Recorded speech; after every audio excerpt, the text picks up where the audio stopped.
How to deal with depression and anxiety? सारे yes. कितने चाहते हैं ये हो आज के सेशन का टॉपिक? जी, जो डिप्रेशन वर्ड है आजकल बहुत कॉमन हो गया है, छोटे छोटे बच्चे भी कह रहे हैं कि मैं डिप्रेस्ड हूँ। हंसने वाली बात नहीं है, और वो दवाइयाँ खा रहे हैं। अब सबसे पहले हमको मिल करके ये समझना है व्हाट इज डिप्रेशन, और फिर देखेंगे कि इसका क्या सोल्यूशन है। क्या ये सिर्फ एक साइकोलॉजिकल सोच है, या फिर इसका फिजिकल जो हमारे अंदर केमिकल जो इम्बैलेंसेस हो रहे हैं ब्रेन के अंदर, उससे भी कोई कनेक्शन है? सर, डिप्रेशन बेसिकली मुझे ये लगता है कि वो चीज़ है जब हम बहुत ज़्यादा एक्सपेक्ट करते हैं और हमें डर होता है कि हम वो एक्सपेक्टेशंस को फुलफिल नहीं कर पाएंगे। वो किसी और की भी एक्सपेक्टेशन हो सकती है, वो हमारी भी एक्सपेक्टेशन होती है। तो जब वो एक्सपेक्टेशन फुलफिल नहीं हो पाती, अल्कोहल ले लेते हैं, सिगरेट्स ले लेते हैं। और सिर्फ सिगरेट और अल्कोहल ही नहीं, मेडिकेशंस हैं बहुत सारी। Yes sir. मेडिकेशन पे हम चले जाते हैं, फिर मेडिकेशन के अपने साइड इफेक्ट्स हैं। बिल्कुल सर। कोई भी मेडिकेशन होती है उसके अपने साइड इफेक्ट्स होते हैं। हाँ जी सर। पॉइंट ये आ रहा है, व्हाट इज डिप्रेशन? पीछे उनको देना मैं। स्टेट ऑफ माइंड पे डिपेंड कर रहा है कि हम नेगेटिव सोच रहे हैं पॉजिटिव। कि जिस तरह से हम सोच रहे हैं, जिस तरह से हमारे फीलिंग्स इमोशंस काम कर रहे हैं, क्या इसके पीछे कोई फिजिकल रीजन भी है? हम क्या करते हैं, हमेशा एक प्रॉब्लम के एक छोटे से फ्रेगमेंट को देखते हैं और उस फ्रेगमेंट पे काम करते रहते हैं। होलिस्टिक अप्रोच नहीं है हमारी। होलिस्टिक मतलब कि हम पूरी तरह से नहीं देखते हैं किसी भी प्रॉब्लम को। मान लो प्रॉब्लम ये है, इसके इतने से एस्पेक्ट को हमने देख लिया या आधे को देख लिया और उस आधे को ठीक करते चले जा रहे हो, क्या उससे वो प्रॉब्लम ठीक हो जाएगी? तो one is psychological, which I agree it is, उसमें कोई डाउट नहीं है कि अगर उल्टा सोचोगे तो फिजिकली हमारे बॉडी के ऊपर रिएक्शंस उस तरह के होने लग जाए। स्ट्रेस होगा तो फिजिकली प्रॉब्लम्स आने लग जाएंगे। बट क्या इसका कोई फिजिकल रीजन भी है डिप्रेशन का? कंसेक्यूटिव फेलियर्स, मतलब that's what I think, due to consecutive failures. एक बार बंदा फेल हुआ, उसके बाद दोबारा होता है, फिर दोबारा होता है, तो then somewhere the person starts to think that it's not just my belief, it's actually true that I am not that able. तो आप अगेन जो आप बोल रहे हो किस लेवल पे है? वो फिजिकल लेवल पे है, साइकोलॉजिकल लेवल पे? ये तो हो गया साइकोलॉजिकल, जिस पे मेरे बहुत सारे सेशंस ऑलरेडी हैं कि फेलियर से कैसे डील करना है, नेवर गिव अप, लाइफ को किस तरीके से देखना है कि एक इवेंट का एंड आपकी लाइफ का एंड नहीं है। क्या इसके पीछे कोई फिजिकल रीजन भी है या नहीं है? फिजिकली कुछ ऐसा हो रहा है हम सबके साथ में जहां पर कोई बहुत बड़ी गड़बड़ है, और उस फिजिकल की वजह से psychologically we are not feeling good. कई बार ऐसा नहीं होता कि उल्टा सीधा कुछ नहीं हुआ है आपके साथ में, मतलब सब कुछ ठीक चल रहा है, फिर भी आपको अच्छा नहीं लग रहा, यू आर फीलिंग बैड। ऐसा हुआ है या नहीं हुआ है? मतलब बिना किसी वजह के ही मूड खराब है, ऐसा होता है नहीं होता है? ऐसा क्यों होता है? फॉर एग्जाम्पल बीमार होते हैं तो अच्छा फील नहीं होता, तो क्या वो साइकोलॉजिकल रीजन है या अंदर कोई बैक्टीरिया है, कोई वायरस है, कुछ कोई गड़बड़ हो रही है फिजिकल लेवल पे? ज्यादातर यही बहुत बड़ी प्रॉब्लम होती है। होता क्या है कि if a person is not feeling good, वो 2-3 दिन तक फॉर एग्जाम्पल बेड पर है, उसका कुछ करने का मन नहीं कर रहा है, that person is feeling sad without any, नहीं वो ब्रेकअप नहीं, वो तो फिर साइकोलॉजिकल हो गया। समझ गए? ब्रेकअप की वजह से बहुत सारे लोग खुश भी तो होते हैं।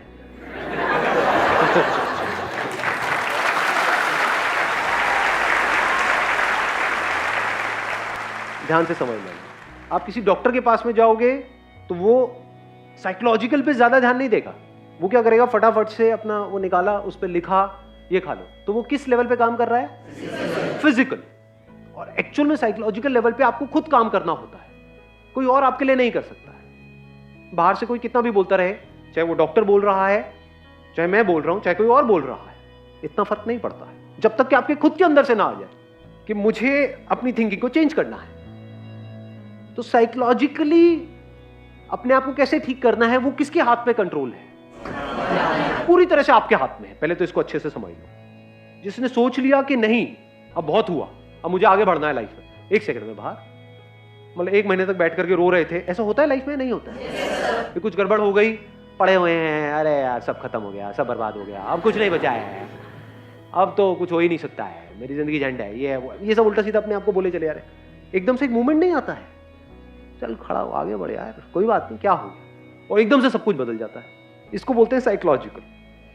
उस वक्त अगर फिजिकल भी जो हमारी बॉडी का जो केमिकल लोचा है वो हमारा साथ दे तो और अच्छा हो जाएगा। यही तो दवाइयां करती है, जो डॉक्टर्स दवाइयां देते हैं उससे क्या होता है, अंदर जो फिजिकल लेवल पे गड़बड़ हो रही होती है उसको वो संभाल लेते हैं, उसके भी सिम्टम्स को संभालते हैं, कॉज को नहीं। आज हम कॉज पे जाने वाले हैं, दोनों में फर्क समझ आ रहा है? कुछ सिम्टम्स हैं। सिम्टम्स क्या होते हैं फिजिकल लेवल पे? कुछ तरह के केमिकल्स हैं जो रिलीज होने चाहिए हमारे अंदर ब्रेन में। फॉर एग्जाम्पल सेरोटोनिन है, डोपामीन है, कॉर्टिसोल तो स्ट्रेस हार्मोन होता है बेसिकली। कुछ ऐसे केमिकल्स हैं जो रिलीज होने चाहिए, वो रिलीज नहीं हो रहे हैं, तो you are feeling bad without any reason. उसके साथ में कुछ और भी उल्टे सीधे थॉट्स चल रहे हैं, तो और एक साइकिल घूम रही है। उन थॉट्स की वजह से और बुरा लग रहा है, जितना बुरा लग रहा है और थॉट्स आ रहे हैं। जब मूड खराब होता है तो कैसे गाने सुनने का मन करता है? समझ रहे हो ना क्या हो रहा है? और जितने सैड गाने सुनते हो क्या होता है? और सैड। और जब मूड बहुत बढ़िया होता है तब कैसे गाने सुनने का मन करता है? एनर्जेटिक। समझ रहे हो ना ये कैसे एक दूसरे को इंपैक्ट करता है, फिजिकल और साइकोलॉजिकल। इन दोनों को अगर हम समझ पाएं और इन दोनों लेवल्स पे अच्छे से काम करें, तब जाकर के इस प्रॉब्लम का हम एक्चुअल में परमानेंट सॉल्यूशन निकाल पाए। अब इसको ध्यान से समझ लेना, मतलब फिजिकली क्या गड़बड़ होती है, कुछ ऐसे केमिकल्स हैं जो रिलीज होने चाहिए हमारी ब्रेन में, वो नहीं होते हैं, जिसकी वजह से वी स्टार्ट फीलिंग बैड।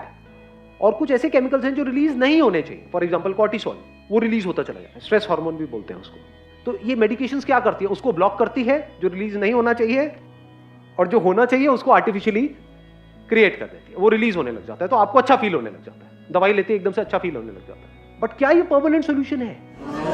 बीमारी का इलाज करने के दो तरीके हैं, एक है बीमारी के जो सिम्टम्स हैं सिर्फ उसका हम इलाज करें, एक है बीमारी की जड़ को काट दें। फॉर एग्जाम्पल गाड़ी में आपके फ्यूल नहीं है और आप साइकोलॉजिकली बड़ा अच्छा सोच रहे हो, मुझे वहां जाना है, ये मेरा गोल है, मैं इतनी स्पीड पे चलाऊंगा, सारा प्लान बना लिया, गाड़ी में फ्यूल ही नहीं, दबाए चले जा रहे रेस। तो रीजन क्या है? फिजिकल है, साइकोलॉजिकल है? फिजिकल है। ऐसे ही बॉडी में अगर हमारे फ्यूल ही नहीं है या फ्यूल में ही मिलावट है, तो रीजन फिजिकल हो गया। मान लो किसी का पेट ब्लॉक है, 4-5 दिन से काम ही नहीं हुआ है, और वो यहां पर बैठे हुए हैं, बैठे होंगे,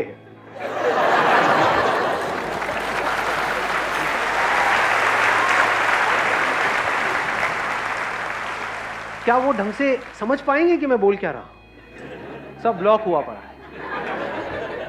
आयुर्वेदा क्या कहता है, हर बीमारी की जड़ क्या है? पेट है। ये पता है हमको? क्योंकि जो भी फ्यूल चाहिए हमारी बॉडी को, चाहे ब्रेन को चाहिए, चाहे और ऑर्गन्स को चाहिए, कुछ भी चाहिए, यानी जो हम खाते हैं उसको एनर्जी में कन्वर्ट करने का काम कहां पर होता है? यहां पर होता है। तो अगर पेट हमारा ठीक काम नहीं कर रहा है तो ब्रेन कैसे ठीक काम करेगी? लगाओ दिमाग। मैं bachelor of Ayurvedic medicine surgery का स्टूडेंट हूँ, मैं एलोपैथी भी पढ़ता हूँ। तो जब आप आज बात कर रहे थे तो मेरे माइंड में सारी वही ड्रग्स आ रही थी, anti depressant, anti sedatives, anti hypnotics, जो आजकल डॉक्टर्स देते हैं। हाँ। सबसे पहले सर आपने जो एक बात बोली ना कि रूट, वो मेन चीज़ वही है। मैंने काफ़ी पेशेंट भी मेरे क्लिनिक पर आते हैं, मेरे फादर भी डॉक्टर हैं डिप्रेसेंट के, तो हम लोग क्या करते हैं, उन्हें एंटी सेडेटिव जो ड्रग है हमने उन्हें दे दी, जिससे कि माइंड रिलैक्स हो गया। अब क्या है, बंदा सो गया, तो उस बंदे को ये सोचना चाहिए कि जो मैंने मेडिसिन ली है आखिर वो कर क्या रही है। वो ये कर रही है ना कि वो मुझे सुला रही है, तो क्यों सुला रही है, डॉक्टर क्यों कर रहा है ऐसा? वो इसलिए कर रहा है ताकि आप जो है सोचे ना, माइंड आपका ज़्यादा ना सोचे, ओवर थिंकिंग। जब आप ओवर थिंकिंग में पहुंचते हैं ना तो ये सारी चीज़ें आपके साथ होती हैं, तो सब कुछ स्ट्रेस्ड आउट हो जाता है। Stressed out. देखो क्या होता है, जब हम बहुत ज़्यादा सोच रहे होते हैं, सोचते रहते हैं, तो अगर आप ध्यान से ऑब्जर्व करोगे ना अपनी बॉडी को, बॉडी कॉन्ट्रैक्ट होने लग जाती है। जब भी आप बहुत ज्यादा सोचते हो तो सब कुछ कॉन्ट्रैक्ट होने लग जाता है। ऐसा होता है, नहीं होता है? ये जो मेडिकेशन है क्या करती है, जो चीज एक तरीके से सिकुड़ गई है, कॉन्ट्रैक्ट हो गई है, उसको थोड़ी देर के लिए रिलैक्स कर देती है। ऐसे ही होता है? यस सर, यही होता है। एक स्टेप और आगे बढ़ते हैं आप, और बताओ। हाँ, तो सर यही कंडीशन ना, जैसे कि अब आप एंटी सेडेटिव ड्रग ले रहे हैं, तो वो जब आप लॉन्ग टर्म के लिए ले लेंगे ना, तो एक कंडीशन वो आएगी सर, आपको उतनी डोज से नींद नहीं आएगी फिर। ये इसका साइड इफेक्ट, जो आप सर बात कर रहे हैं, डोज बढ़ानी पड़ेगी। हाँ, डोज बढ़ानी पड़ेगी। तो इससे क्या होगी कंडीशन, आगे के लिए हमारे लिए बहुत प्रॉब्लम हो जाती है उस ड्रग से। और एक प्रॉब्लम और है मेडिकेशन में, वो भी मैं यहाँ पे क्लियर कर देता हूँ। मेडिकेशन क्या कर सकती है, एक तो जो आपकी बॉडी स्ट्रेस्ड आउट हुई पड़ी है, ब्रेन स्ट्रेस्ड आउट है, आपके ऑर्गन स्ट्रेस्ड आउट है, उसको रिलैक्स कर दिया। दूसरी तरफ से ये क्या कर सकती है, आपको उठा सकती है, कुछ ऐसे केमिकल्स रिलीज कर सकते हैं जिसकी वजह से आप एक्साइटेड हो जाओगे। ये दोनों ही स्टेजेस अगर नेचुरल ना हो तो खतरनाक है। जैसे कि सर कैफीन होती है, हाँ, जैसे कि हम लोग चाय पीते हैं तो उसमें कैफीन होता है। हाँ। तो कैफीन हमको हैप्पी हार्मोन्स रिलीज कराता है, हमको बहुत अच्छा लगता है। हम लोग क्यों कहते हैं चाय पीनी है, हमको चाय पीने के बाद अच्छा लगता है। हाँ। उसमें कैफीन होता है। हाँ सर, यही सब। राइट। हाँ, एक मिनट रुको, अभी हम और बात करेंगे। नहीं, सही है, क्योंकि टेक्निकली भी बात हो रही है ना। Is over thinking a problem? It is not a problem. क्योंकि कुछ भी काम आपको करना है तो आपको सोचना पड़ता है। क्या लगता है ये जो एथलीट्स हैं, क्रिकेटर्स हैं, जब ये खेल रहे होते हैं इनकी थॉट प्रोसेस किस लेवल पे चल रही होती है? तेजी से सोच रहे होते हैं, बहुत धीरे सोच रहे होते हैं? तो speed of thinking is not a problem, thinking is not a problem. अगर उस थिंकिंग में कॉन्फ्लिक्ट है तो प्रॉब्लम है, अगर उस थिंकिंग में क्लैरिटी नहीं है तो प्रॉब्लम है। क्लैरिटी है तो जितना मर्जी सोच लो, कोई दिक्कत नहीं है। जैसे अभी ये सेशन हमारा चलने वाला है, मान लो जितनी भी देर तक चलने वाला है, अगर ये पूरे दिन भी चलता रहे तो मुझे कोई दिक्कत नहीं है। आई नॉट फील टायर्ड। तो मैं अभी सोच रहा हूं या नहीं सोच रहा हूं, या फिर रिलैक्स पड़ा हुआ? हाँ, क्या बोल रहे हो भैया? ऐसा तो नहीं है ना? आपने बोला, मैंने सोचा, यहां से मैंने कुछ बोला, आपने बोला, तो एक कम्युनिकेशन चल रहा है। एक के बाद एक हम लेयर्स को हटाते चले जा रहे हैं, मतलब थिंकिंग बहुत ही डीपर लेवल पे चल रही है। तो उसकी वजह से क्या मैं टायर्ड फील कर रहा हूं? नहीं। जितना थिंकिंग में क्लैरिटी आती चली जाती है, हम कॉन्ट्रैक्ट नहीं करते हैं, एक्सपैंड करते हैं। तो कभी भी ये मत समझ लेना थिंकिंग प्रॉब्लम है। तो इन मेडिसिन की वजह से क्या हो रहा है, हो सकता है आपको थिंकिंग की जरूरत हो, बट माइंड इतना रिलैक्स हो गया है, कुछ करने का मन ही नहीं कर रहा है। दूसरी तरफ से ये क्या कर सकती है मेडिसिन, आपको एक्साइटेड कर सकती है। वो जो केमिकल्स अंदर जा रहे हैं ना, उसकी डोज बढ़ाते चले जाओ, इतने एक्साइटेड हो जाओगे, इतना फड़फड़ा जाओगे, होश भी नहीं होगा कि कर क्या रहे हैं, मतलब जरूरत से ज्यादा खुश हो जाओगे। और जब भी आप जरूरत से ज्यादा खुश हुए हो पास्ट में, अपने एक्सपीरियंस के बेस पे बताना, तब आपके साथ लाइफ में ज्यादा अच्छा हुआ है या बुरा हुआ है? तो जरूरत से ज्यादा एक्साइटमेंट भी बुरा है, जरूरत से ज्यादा रिलैक्सेशन भी बुरा है। अब जरूरत कितनी है ये कौन डिसाइड करेगा आपके लिए? क्या कोई डॉक्टर? क्या कोई दवाई? या आपको खुद को पता होना चाहिए? ब्रेन कैसी होनी चाहिए, जो ना डल हो ना ओवर एक्साइटेड हो, नॉर्मल एक स्टेट में हो। नहीं तो प्रॉब्लम इसकी एक बहुत बड़ी क्या है कि इन मेडिसिन की वजह से जो एक्साइटमेंट हमको मिलता है, लोगों को उससे अटैचमेंट हो जाती है। फिर एक नॉर्मल स्टेट भी होगी, माइक लेकर के बताना मैं ठीक कह रहा हूँ, गलत कह रहा हूँ? बिल्कुल सही बोल रहे हैं। हाँ, फिर अगर एक नॉर्मल स्टेट भी होगी, जैसे एक बंदे की एक नॉर्मल स्टेट है, उसमें अगर उनको लाया जाएगा तो वो कहेंगे इसमें मजा नहीं आ रहा है, थोड़ा और बढ़ाओ डॉक्टर साहब। उसका परमानेंट सोल्यूशन क्या है उसके बारे में हमको सोचना है। अभी मैंने एक फ्यूल का एग्जांपल आपको दिया था। हमारी बॉडी के लिए फ्यूल क्या है? फूड मतलब क्या? What is food? What do you call as food? Burger, pizza? What do you mean by healthy food? Physical activity से तो फ्यूल बर्न होगा, उसके बाद में हमको फ्यूल चाहिएगा। नहीं तो अगर आप फिजिकल एक्टिविटी करो और फ्यूल ढंग का ना लो तो फिजिकल एक्टिविटी भी आपके लिए नुकसान करेगी। तो अभी हम बात कर रहे हैं फ्यूल का। What is fuel for our body? जो हम खा रहे हैं सुबह से रात तक, वो पैकेज फूड जो खा रहे हैं, जो आपको बेचा जा रहा है, जो आपके सो कॉल्ड सेलिब्रिटीज आकर के एडवर्टाइजिंग कर रहे हैं, जो वो खुद नहीं खाते हैं बट आपको खिला रहे हैं, वो फूड है। पसंद क्या है, यहाँ से ऑनलाइन यहाँ से ऑर्डर कर दिया, वो आ गया, चले चले जा रहे हैं। अब फिर कह रहे हैं सर आपकी बातों का असर नहीं होता है।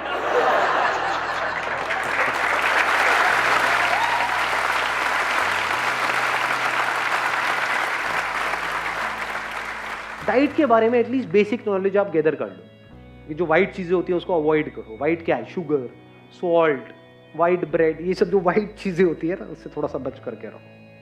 तो अब फ्यूल क्या है? फ्यूल सिर्फ खाना नहीं है, ये बहुत बड़ी गलतफहमी है। घोड़ा क्या खाता है? चने तो अगर हम खिला दे तो खाता है, चने कहां से खाएगा वो?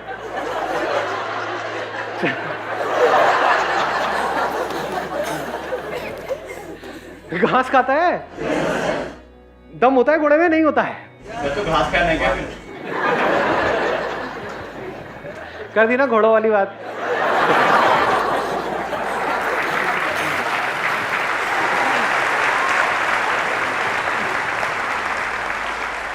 अरे मैं घास खाने के लिए नहीं कह, घास में क्या होता है इतना नहीं पता है, मतलब कोई साइंस बैकग्राउंड से नहीं है।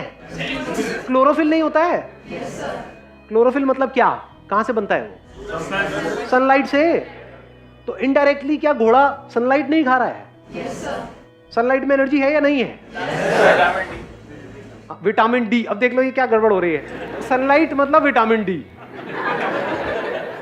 सनलाइट का रोल सिर्फ विटामिन डी तक है, या सनलाइट के जो हजारों लाखों फायदे हैं उसमें से एक है विटामिन डी? तो फ्यूल मतलब सिर्फ खाना नहीं, that is just one aspect of fuel. धरती, जल, अग्नि, वायु, आकाश, ये 5 तरह का फ्यूल है। फ्यूल से क्या होता है, अगर फ्यूल सही जाए हमारी बॉडी में, आपको मेडिसिन की जरूरत नहीं है। If you take the right kind of food for your body, that food is medicine without any side effects. You don't need additional medicine, अगर फूड को ही आप ठीक कर लो तो। Does it make sense? तो पहला क्या आया? धरती। धरती से रिलेटेड क्या आ गया? फ्रूट्स, वेजिटेबल्स, ये वो। दूसरा क्या है? धरती, जल, पानी। पानी की कमी हो गई तो अपने आप ही बुरा फील होना शुरू हो जाएगा। खाना उल्टा सीधा खाओगे, अपने आप ही बुरा फील होना शुरू हो जाएगा। धरती, जल, अग्नि, मतलब सनलाइट। मैं आपको बेसिक सा एक फंडा बता रहा हूं। डिप्रेशन का इससे डायरेक्ट कनेक्शन है, इनडायरेक्ट नहीं है। आपको एक डार्क कमरे में ले जाकर के बंद कर दिया जाए 7 दिन के लिए, अंधेरे कमरे में, तो एक नॉर्मल बंदा भी डिप्रेशन में चला जाएगा। और अगर आपको खुले में छोड़ दिया जाए, घोड़े की तरह, घोड़ों के साथ में, घोड़े भी भाग रहे हैं, आप भी भाग रहे हैं, और कुछ लोग अगर घास खाना चाहे तो खा सकते हैं, तो क्या होगा एक हफ्ते बाद? बताने की जरूरत ही नहीं, ऑब्वियस है। इसके बाद कौन सा आया? वायु, मतलब हवा। हवा कैसी है हमारे आसपास में? यहाँ पे दिल्ली में बढ़िया है, पॉल्यूटेड है। लास्ट क्या है? आकाश। आकाश मतलब स्पेस। आपको एक छोटे से कमरे में बंद कर दिया जाए, वहां अच्छा लगता है या खुले में अच्छा लगता है? किसी पहाड़ के टॉप पे अच्छा लगता है? तो आप कहोगे कि आप पहाड़ पे चले जाए? नहीं जी, घर पे जहां भी रहते हो, किसी अपार्टमेंट में रहते हो, उसकी छत पे तो जा सकते हो। वहां पे छत पे जा करके अच्छा लगता है। तो क्या स्पेस फ्यूल है या नहीं है? इस पे हमारा कितना ध्यान है? या ध्यान है सिर्फ और सिर्फ थॉट्स पे? नंबर 1 थॉट्स कि मुझे ये करना है, वो करना है, वो करना है, मेरे साथ ये हो गया, वो हो गया। दूसरा, अब मैं इसको ठीक कैसे करूं, ठीक कैसे करूं, ठीक कैसे करूं। I am not too sure आप में से कितनों को एक्चुअल में पता भी होगा कि हेल्थ की जो पीक स्टेट होती है वो कैसी होती है, जब बॉडी, माइंड, इंटेलेक्ट और जो हमारी बाकी की सारी एनर्जीज हैं वो परफेक्टली काम कर रही होती है। नेचुरोपैथी के कुछ सेंटर्स हैं वर्ल्ड वाइड, इंडिया में बहुत सारे हैं और बहुत ही रीजनेबल रेट पर है। कोई भी दवाई खाने से पहले डिप्रेशन एटलीस्ट 7 दिन के लिए, मिनिमम 7 दिन के लिए, 7 दिन के लिए जाओ जहां पे खाना ढंग का मिले, पानी अच्छा मिले, हवा साफ सुथरी हो, सनलाइट मिले। उसके अलावा और भी बहुत सारे वहां पे ट्रीटमेंट्स होते हैं, मिट्टी विट्टी पूरा लगा करके लिटा देते हैं कहीं पर भी। ऐसा ना हो कहीं जाओ और मैं भी साथ में, सर आप भी।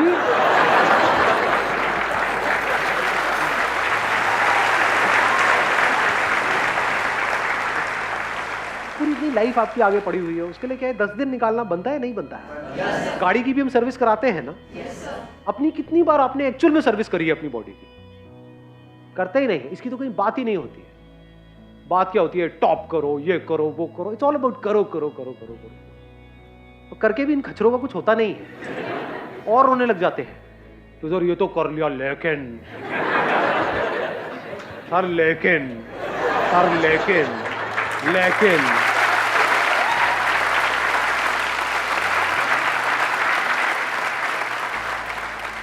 फिजिकली ठीक का मतलब क्या और खराब का मतलब क्या? डिस ईज, इसी में इसका मीनिंग छुपा हुआ है। Dis ease, when you are not at ease, that is disease. जो भी आप गड़बड़ कर रहे हो फ्यूल के लेवल पे, वो गड़बड़ करनी बंद कर दो तो बॉडी अपने आप ही एट ईज हो जाती है। Once you are at ease, mind clear हो जाता है, तब आप डिसीजंस ले सकते हो अपनी लाइफ के। और वहां पे जा करके आप ये सोच भी सकते हो कि यहाँ पे जो भी मैं अभी कर रहा हूं 7 दिन तक या 10 दिन तक या 15 दिन तक, उसको प्रैक्टिकली अपनी लाइफ में अप्लाई कैसे करूंगा अगले 1 साल तक। नहीं तो वो 7 दिन 10 दिन एक हॉलीडे की तरह हो गया, बेकार हो गया। You got the answer of this particular problem? क्योंकि हो सकता है अभी आप में से कोई इसको फेस नहीं कर रहा है, लेकिन जिस तरह का हमारा लाइफस्टाइल है, जिस तरह का स्ट्रेस है, जिस तरह से कॉम्पिटिटिव एनवायरनमेंट है, आने वाले टाइम में आप सब इस सिचुएशन को फेस करने वाले हो। तो इस प्रॉब्लम को फेस करने के लिए, यानी साइकोलॉजिकल लेवल पे जो गड़बड़ है उसको फेस करने के लिए बॉडी आपका साथ दे तो बेटर है। Wish you all the very best. Thank you so much for coming.